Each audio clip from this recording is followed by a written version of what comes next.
In this video, I'll guide you through how to transfer a domain from Ionos to Namecheap. We'll go step by step so you understand not just what to click, but why you're doing it and what to look out for along the way. Before we begin, make sure you already have your domain unlocked at Ionos and that you've requested and copied your authorization code, sometimes called an EPP code or transfer code. You'll need that handy in a moment. Also, you'll want access to your Namecheap account or be ready to sign up for one during the process.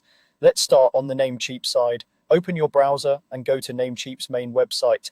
At the top of the page, look for the option related to transferring domains. This is often labeled something like transfer or transfer domain.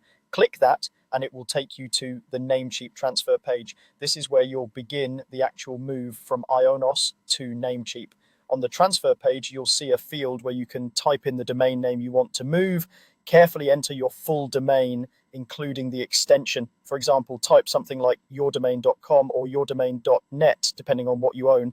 Double check your spelling because even a small typo will cause the transfer to fail or point to a completely different domain. Once it looks correct, click the button to start or check the transfer.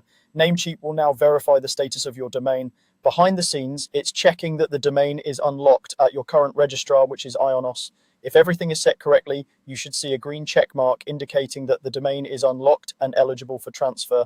That green check mark is important because a locked domain cannot be transferred. If you don't see a green check mark, pause here and go back to your Ionos account.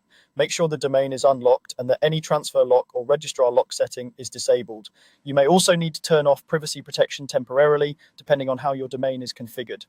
After making those adjustments at Ionos, return to the Namecheap transfer page and try again until you see that green confirmation. Once the domain status is verified and you have that green check mark, you're ready to enter your authorization code. This is the long code you previously copied from your Ionos control panel.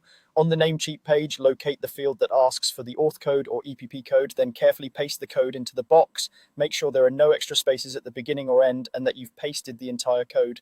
With your domain name entered and your authorization code in place, click the button to continue or confirm the transfer. At this point, Namecheap will process the information, add the transfer to your cart, and guide you through checkout if needed. From there, the transfer request will be sent to Ionos for approval, and you'll typically receive email notifications about the status. That's all you need to do on this page. Navigate to the transfer section, type in your domain, verify the domain is unlocked by checking for the green indicator, and then paste in your auth code from Ionos. Once those pieces are in place, Namecheap handles the rest of the transfer process for you.